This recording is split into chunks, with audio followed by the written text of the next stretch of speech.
welcome to another video episode of my podcast. My name is Cheryl and this is Cappuccino Crafts, my little channel on YouTube and my corner of the general interwebs where I like to talk about knitting and sometimes crochet and books and TV and movies and other life and general chatty things that I want to share with you. Thank you so much for choosing to watch this video and spend a little bit of your time with me. I really hope that you enjoy it. Please settle in, get yourself a delicious beverage, and let's enjoy a lovely visit together. So today is November 29th. We are on the precipice of going into December, and it's gonna be 2022 before you can blink. It's a little it's a little unbelievable, but wow. So yeah, we are in the holiday season. We are approaching a new year and all of that stuff. So I'm trying to read what I can, and then be able to start new books for the new year. I want to get back to the books that I was reading before my slump. So we're going to talk a little bit about that. And yeah, I hope you're doing well and enjoying your creative projects and what you're reading. I have not been doing any crafting or creative things that way, but I have been getting established again into my reading, and that feels really good. So I did take a little trip. On Saturday, I went into the next town where there's a really nice independent bookshop, and I just enjoyed being there, and I found a book. I found The Wide Sargasso Sea by Jean Rice. Is it Rice or Reese? I'm not sure. But this is kind of a classic. It was published, let's see, does it say when it was originally published? 1966. And this is a used copy. So I got it for just like $1.50, which is great. And it's in good condition. I mean, not mint condition, but it's in quite good condition. And yeah, so I was really, really excited. This is a book, I've seen a movie adaptation of it, and I might have read it. I am not 100% sure whether I have actually read this book like 20 years ago or not, around the time that I saw the movie. Yeah, that's kind of vague, whether I did the book and the movie or just the movie. But I've wanted to come back to this book again. And this book also has a connection to Jane Eyre by Charlotte Bronte, because this takes a character from Jane Eyre, a character that is, well, important to the plot, but not on the page very much. So she's very much like in the background, and not in the page very much in Jane Eyre. This gives the backstory to that character. And I really did enjoy the movie a lot. And so I'm excited to get back. And I actually did, the day that I came home, right away I started reading the first few chapters because I just wanted to, I wanted to test out the prose and see how I would enjoy it and see how it felt to start reading it. So I have made a quick little start, and I will be opening this back up again too, and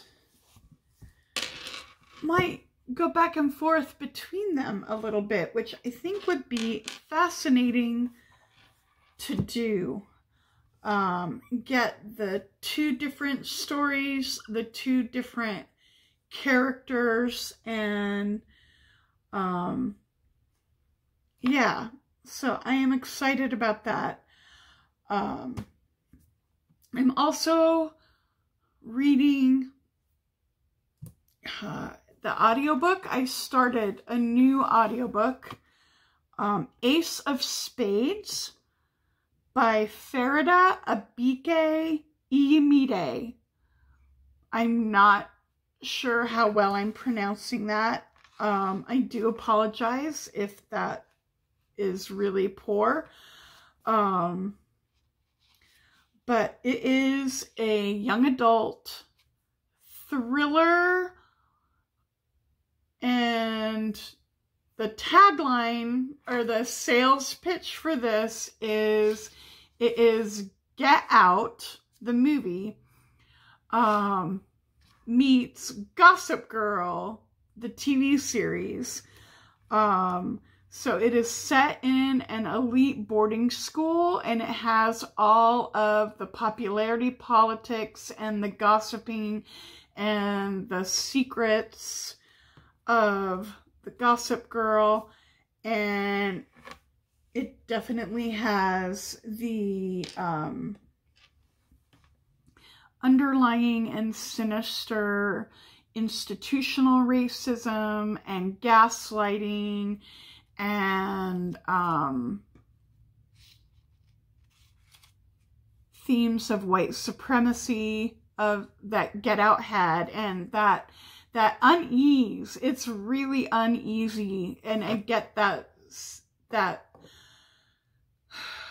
same tension, that same that I got from the movie Get Out. So that pitch is very, very accurate. I am 50% through right now, and it is 2 points of view from the only 2 Black students at this very, very elite prep school. It's not a boarding school, but it is a very, very elite prep school, and the students have very high ambitions and are applying to, you know, all the Ivy League schools.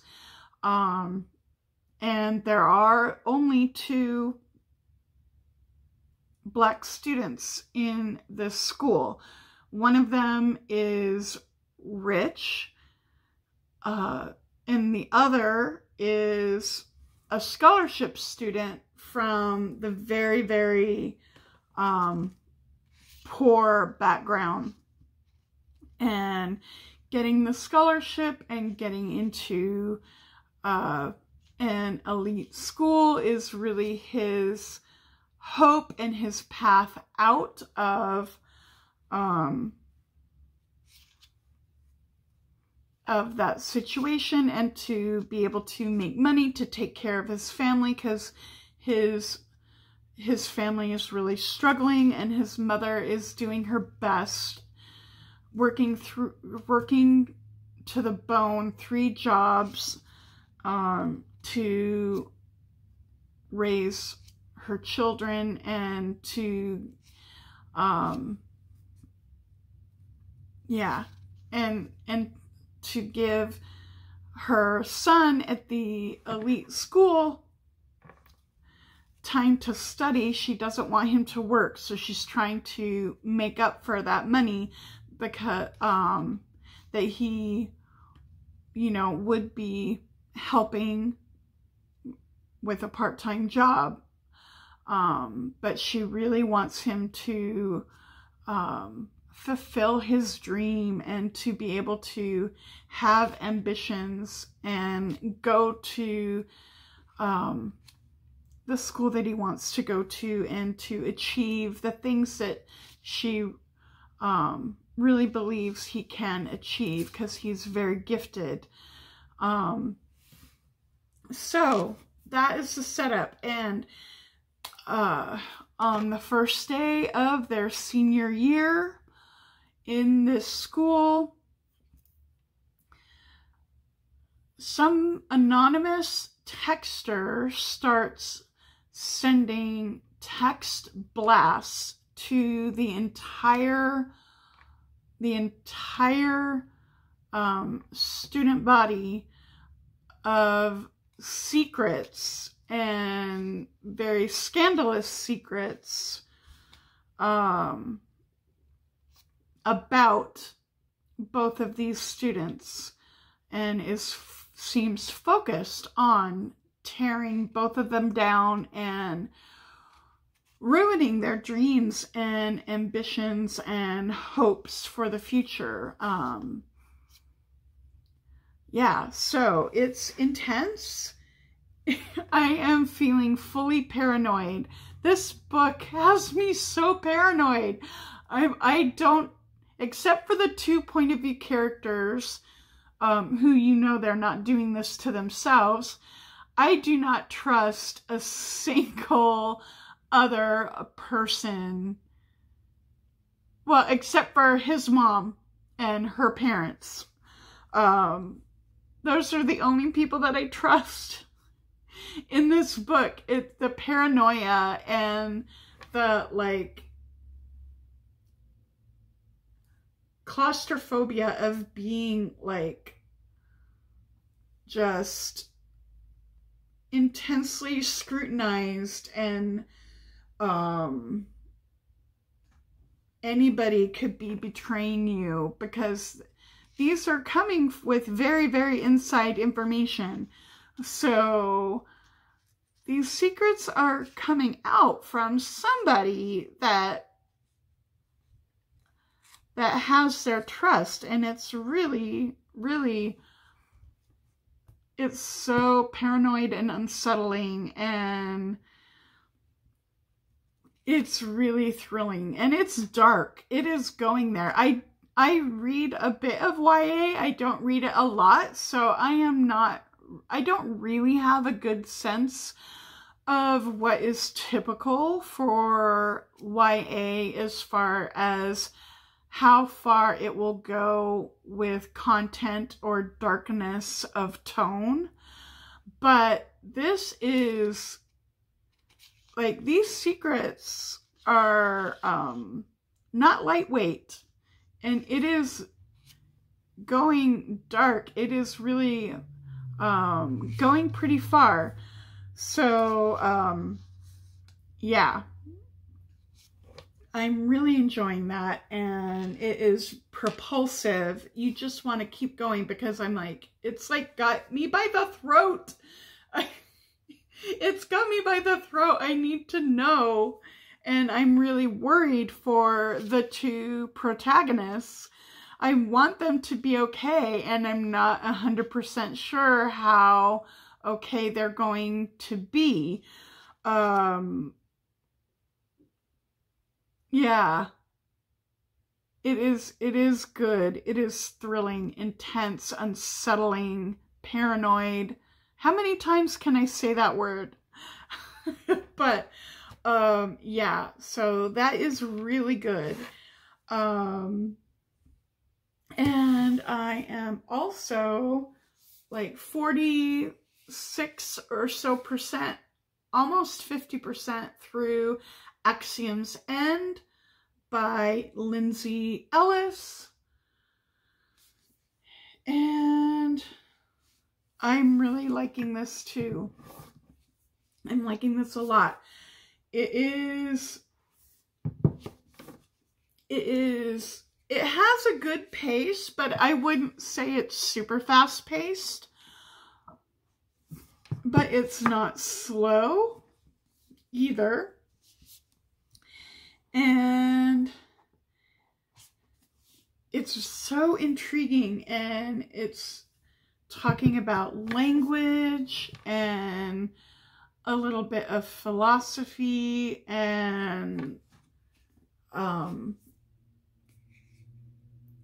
yeah, it's really, really good. It's really, really good. It is not set in like, you know, 2018 or 2020. It is set in the late Bush administration, like 2007. And it talks about whistleblowing. There's a blog and a character who has leaked sensitive papers. It's feels a little bit analogous to oh, I can't think of his name. I'm so sorry. He leaked information about the NSA and their wiretapping and eavesdropping and investigations into U.S. citizens. Snowden.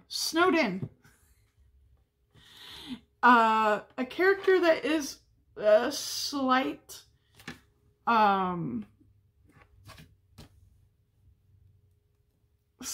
nod to that, although different. It's not one-to-one, because he like leaked information about the existence of these aliens.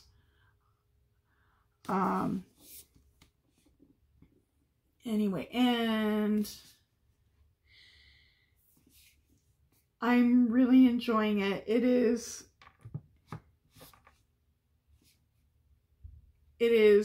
exciting, but also a little bit philosophical, and I like the discussion about language and culture and philosophy, and just the alien life is really alien. It's very much not humanoid, and a lot of times in sci-fi, the aliens are very humanoid-ish. They're not completely alien.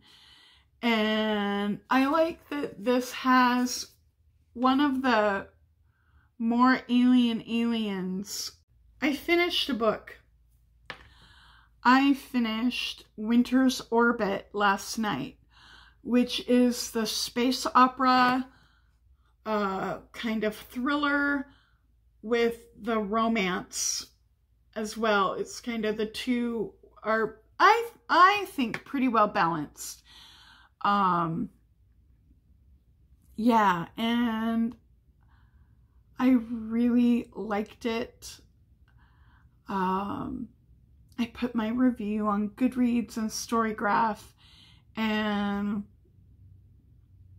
yeah, it got really tense and emotional, but it also didn't get really too heavy. And that's partly because one of the main characters, just their personality, and that character has a lot of humor to them and of optimism to them. So that character's sense of humor and that character's optimism kind of balanced the tension, all the emotions, because yeah. So it didn't feel like really brooding and really like deep dread and deep darkness. And so it balanced those really well, I thought. And the tone, the themes, the themes in the politics, it was talking about colonialism and empire, and not super deep or not really new or groundbreaking discussion of those themes, but very clear and not done in a really ham-fisted way. It didn't feel like banging over your head. So it was good that way. And in the romance relationship, it was really tender and sweet and emotional, and it dealt with discussions of abuse and domestic abuse and the trauma of that, and learning to recognize it, or learning to start to trust and open up after that trauma and begin to heal from that trauma. Because in this forced political marriage, one of the partners had a previous marriage, and it was very abusive. And so he is really, his partner was murdered, and not very long ago. So he's still fresh from the murder of that abusive partner, and fresh from all of that. And so it has good depiction and good discussion about those topics, and I really appreciated that and liked that. And yeah. And let's see. I have a wonderful cat update. My adopted cat, Mae Mae, is getting a little more comfortable and learning to begin maybe to trust and gain some confidence. She has started to play. I have been trying to play with her with it's on a long stick and then a long string, so it's one of those dangly toys, and I don't have to be close to her because she still really doesn't like to be in the same room, and she doesn't like me to enter fully into the room where she is. But I've been able to I started trying to play with her with that feather toy on the end of the string and the stick, and she this past week started playing for the first time with me with that toy. And so I've kept playing with her, and I was able to get a photo. So I am including a photo of Mae Mae in this video. It's not a great quality photo. It was taken in very, very poor lighting. I had to like change the camera settings a little bit to help with the light, and then I also did a little bit of editing to help it a little bit more. And you know, it wasn't taken from very close. I had to zoom in, and then I had to crop it. So it's not a great quality photo, but it is the first photo of Mae Mae the cat. And so you can see her in this video. And so her playing is a big step. I'm very excited for her, and excited that I feel like we're gonna start to build from there and get to trust and know each other a little bit better. Hopefully her personality will start to bloom, and yeah, and I can hopefully start to give her treats. I'd like to be able to give her a treat, just like treat in my hand to build that positive association, but also build trust, that she would be able to trust taking food from my hand. But I'm not gonna push that very fast. But I have, after we play, been leaving a treat in the room, and so that's a little start. That's a little start. Yeah. And it was Thanksgiving weekend. Yeah, we just came out of Thanksgiving weekend. On Thanksgiving Day in the United States, this is the United States Thanksgiving, which is where I live.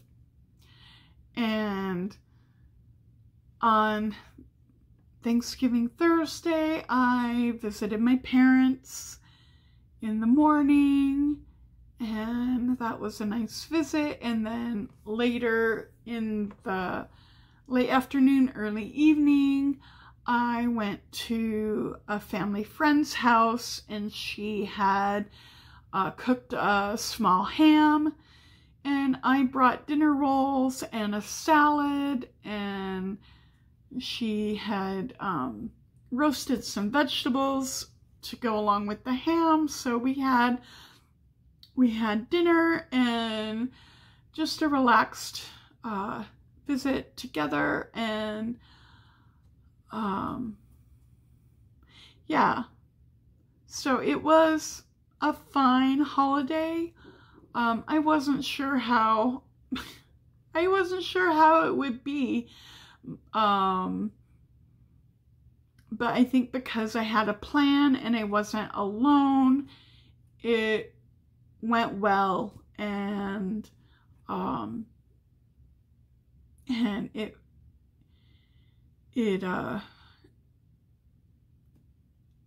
was fine. I felt fine about it. And so yeah, there we are. I hope that you are enjoying this entering into December and